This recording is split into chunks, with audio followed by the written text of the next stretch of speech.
Rodoviários e patrões não chegam a um acordo e a greve de ônibus continua. Advogado é assassinado dentro de restaurante em Vila Velha. Ele estava com um amigo e o sobrinho quando o criminoso chegou e atirou. O sobrinho também foi baleado e está internado. A outra vítima conseguiu fugir. Descaso no pronto atendimento de Itacibá. A denúncia é de pacientes que reclamam de sujeira, vazamento e até baratas na unidade de saúde. De olho no peso, 7 de cada 10 produtos recolhidos pelo IPEM apresentaram irregularidades, entre elas, menos conteúdo do que o determinado na embalagem. 3 moradores do sul do estado são condenados por falsificar documentos para retirar o dinheiro do FGTS. Eles diziam que moravam em área atingida pela chuva, mas era mentira. Veículo fantasma. Comerciante compra carro e não pode usar. Descobriu que para o Detran ele não passa de sucata. O caso foi parar na justiça. Carnaval 2015, a noite de desfile do Grupo Especial de Vitória foi marcada por luxo e pela chuva. Nem assim os foliões desanimaram. A gente volta em um minuto.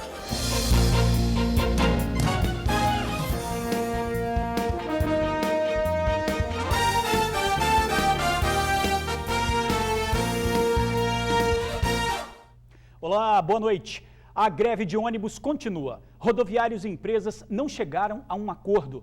O repórter Luciano Rosetti tem mais informações ao vivo. Boa noite, Luciano. Bom, Jorge, é isso aí mesmo. A greve vai continuar. Porém, o que ficou decidido a partir de amanhã é que, a partir de amanhã, a frota será de 70% dos ônibus nos horários de pico, que são de 6 às 9 da manhã e de 17 às 8 da noite, e de 40% nos horários em que não tiver tanto movimento assim.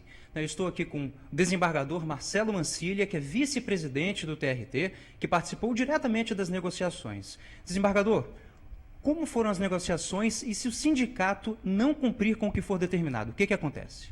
Bom, infelizmente a greve continua, as partes não aceitaram as proposições feitas pelo Tribunal e pelo Ministério Público do Trabalho e se o sindicato não cumprir a liminar, os dirigentes poderão responder por eventuais crimes e com certeza o sindicato vai pagar pela multa imposta pelo relator, que é de R$30 mil por dia de descumprimento. Agora vai ter uma nova reunião, outra reconciliação. O que vai acontecer durante essa semana? Não, o próximo passo é o julgamento dessa ação, que nós estamos trabalhando para ser o mais rápido possível, se possível ainda essa semana. Bom, Jorge, fica a ansiedade então, né? A expectativa de todos os capixabas para que os ônibus voltem logo e esse acordo seja fechado, enfim, selada essa greve de ônibus, né? Então, temos que esperar. É com você. Pois é, mas a greve continua. Amanhã a previsão é de só 70% na rua. Isso é a previsão do Sindrodoviários. Hoje foi um dia muito complicado para o capixaba. Nenhum ônibus circulou na Grande Vitória. Terminal vazio e fechado. Durante a tarde a greve continuou e os reflexos negativos da paralisação permaneceram. O ponto de ônibus virou abrigo para a chuva e parada para descanso. Vou descansar e esconder dessa chuva que tá vindo por aí, né? Ônibus que é bom? Ônibus nada. No centro de Vitória, calçadas praticamente vazias. No comércio, total insatisfação de vendedores e comerciantes. Lojas sem nenhum movimento. A Federação do Comércio de Bens, Serviços e Turismo do Espírito Santo estima um prejuízo em torno de R$2,5 milhões no comércio da Grande Vitória. Foi pouca venda, né? Porque não tem como as pessoas estar se locomovendo, né? Para estar chegando ao centro de Vitória. A busca pela solução do fim da greve teve início à tarde. O clima esquentou durante a audiência de conciliação entre os sindicatos patronais e representantes do Sindrodoviários. Mas toda vez é isso, excelência. Como é que a gente busca o poder judiciário se toda vez a gente vem aqui e a gente só ouve um não? A proposta era chegar a um acordo em relação ao plano de saúde dos rodoviários. A categoria pede a rescisão do contrato com a atual operadora do plano de saúde, alegando o alto valor pago pelos trabalhadores. Os patronais alegam que a escolha pelo plano de saúde foi do próprio Sindrodoviários. Pois é, reafirmando, a paralisação continua amanhã, mas daqui a pouco a gente volta com novas informações sobre a greve. Bandido mata 2 advogados, um deles morreu. Eles estavam almoçando quando o assassino chegou atirando. O almoço ainda estava sobre a mesa quando o assassino chegou. Era por volta de 1h30 da tarde. Essa mulher de 32 anos diz que o criminoso pediu um refrigerante para distrair a dona do bar e depois atirou nas vítimas. A dona do estabelecimento estava sozinha com as 3 pessoas, que eram 3 homens, e chegou um rapaz de bermuda, sem boné, camiseta normal, e pediu um refrigerante. Ela se virou para pegar o refrigerante, ele voltou, olhou na rua e já voltou atirando e falou que já havia sido avisado e que já tinha avisado, atirou. O estabelecimento fica no bairro Santa Inês, em Vila Velha. O advogado, identificado como Wallace Simini Rezende, de 56 anos, morreu na hora.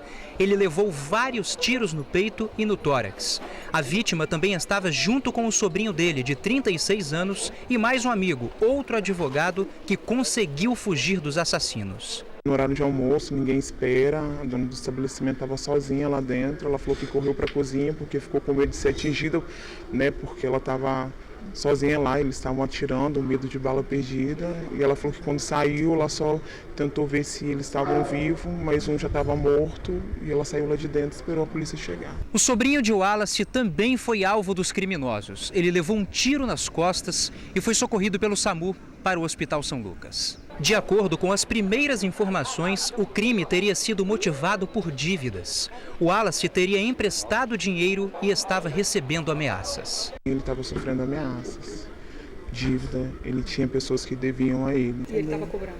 Sim, ele estava cobrando. Você sabe a natureza dessas dívidas? Não sei a natureza, mas sei que eram dívidas altas. O caso está sendo investigado pela Delegacia de Crimes contra a Vida de Vila Velha. Para a Justiça, o carro é legalizado, mas para o Detran não passa de sucata. É o que consta no registro do órgão. Polo Sedã, ano 2008-2009. Esse carro que vocês veem, acreditem, é um fantasma. Para o Detran daqui, ele não existe. No sistema foi baixado como sucata de leilão. Mas para o Júnior, comerciante de veículos e dono do carro, ele existe. E é um pesadelo, tamanha dor de cabeça que vem dando. O comerciante conta que tudo começou há 4 anos, quando ele adquiriu o veículo de uma concessionária em Vitória. Eles alegaram, eu tenho nota, tudo emitido deles, eles alegaram que não pode me ajudar em nada. E simplesmente falou ainda que se eu entrasse na justiça, como eu entrei pedindo ajuda, que nem comprar carro eu poderia comprar mais lá. Foi tipo expulso de lá ainda. Logo que saiu da loja, as multas começaram a chegar. E pior, foram para o endereço do novo dono. São multas aplicadas no Rio de Janeiro e no Rio Grande do Sul, antes mesmo de ele adquirir o veículo da concessionária. Júnior, então, foi à Delegacia de Roubos e Furtos de Veículos. O carro periciado e o laudo concluiu que o Polo Sedã era original. O comerciante acreditou que, respaldado pelo documento, estaria prestes a resolver o problema. Se enganou. O documento não foi suficiente. O pesadelo se tornou ainda maior quando ele descobriu que o carro clonado tinha sido apreendido e virado sucata, lá no Rio Grande do Sul, e que todos os documentos dele foram baixados no sistema. Esse carro é original, não é um clonado. Por Detran, o Espírito Santo, esse carro não existe. Pois é, apesar do comerciante ter reunido tantos documentos e inclusive o laudo da Delegacia de Roubos e Furtos de Veículos, atestando que este é o veículo original, ele não conseguiu andar no processo. Existe até uma liminar de uma juíza determinando que o Detran pegue e mude toda a documentação, inclusive a placa. Só que até hoje isso não foi feito. E para o Detran daqui, este carro continua não existindo. A liminar da juíza Mariane Júdice Matos foi expedida em agosto de 2014. Nela, a juíza reconhece que o comerciante tem direito à nova documentação. Eu não sei o que fazer. Eu só sei que eu estou num prejuízo de mais de R$40 mil. A minha parte com o meu cliente eu fiz, paguei ele. Agora eu quero uma explicação ou da justiça ou do Detran, alguém que possa me ajudar com alguma coisa. A concessionária informou que adotou todas as medidas legais. Meses depois, surgiu a suspeita de clonagem. O Detran disse que já encaminhou o ofício ao Denatran pedindo a reativação do veículo.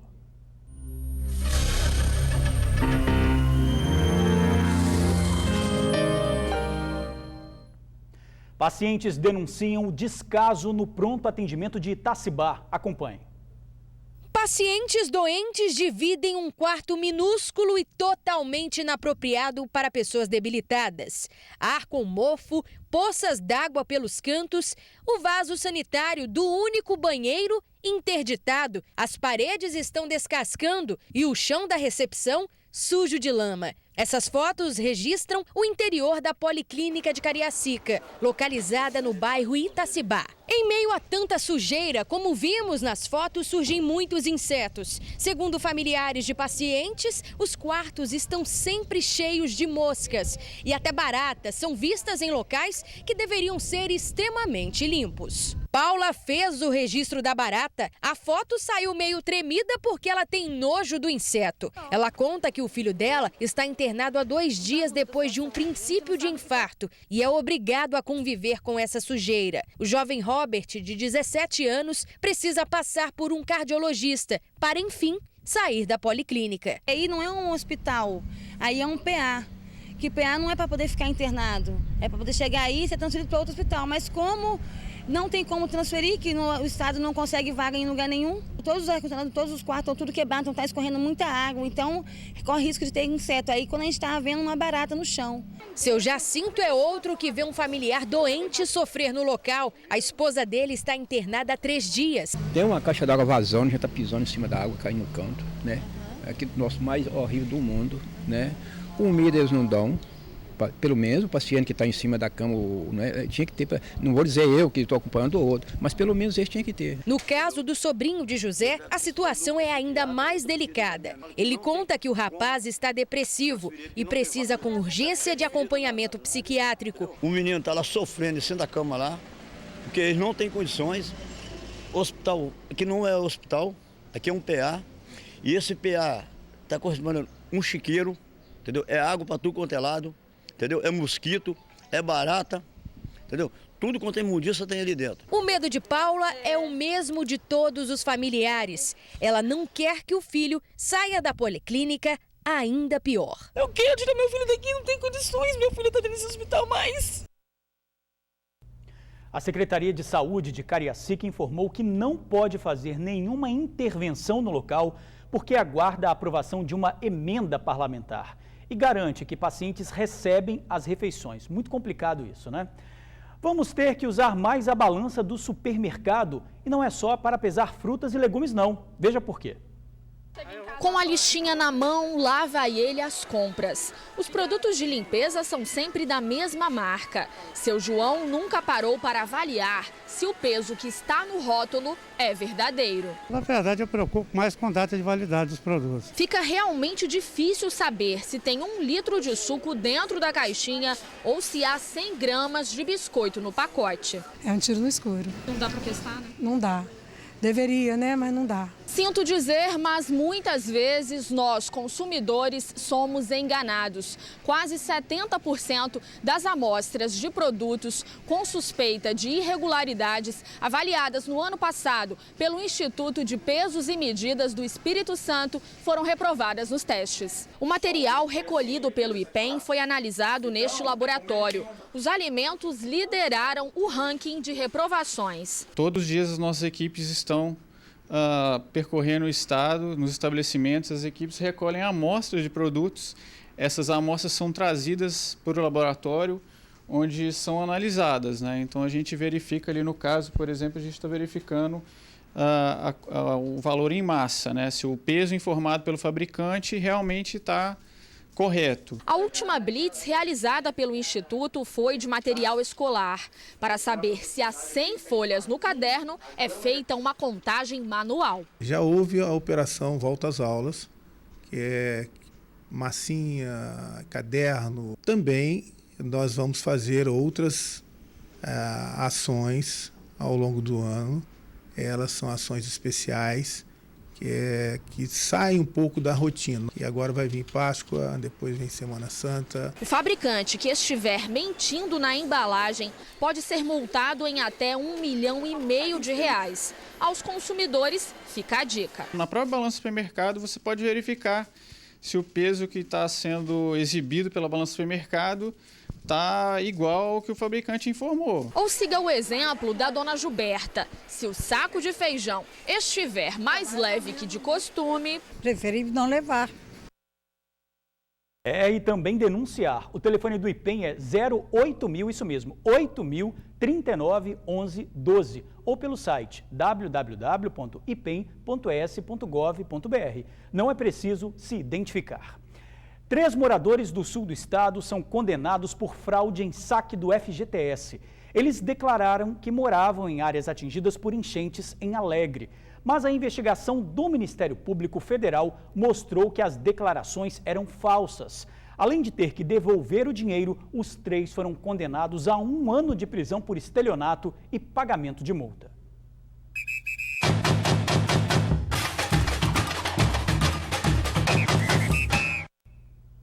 Carnaval Capixaba, amanhã as notas das escolas vão ser divulgadas e nós vamos saber qual será a grande campeã. No sábado, as escolhidas do Grupo A deram um show na Avenida.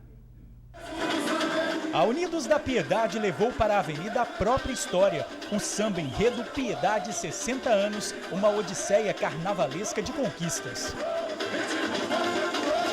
Guerreiros seguravam escudos com as datas dos 14 títulos conquistados pela escola. O último carro alegórico reproduziu a rua mais famosa do centro da capital, a Rua 7, berço da boemia capixaba. A Unidos de Jucutuquara foi a segunda a desfilar.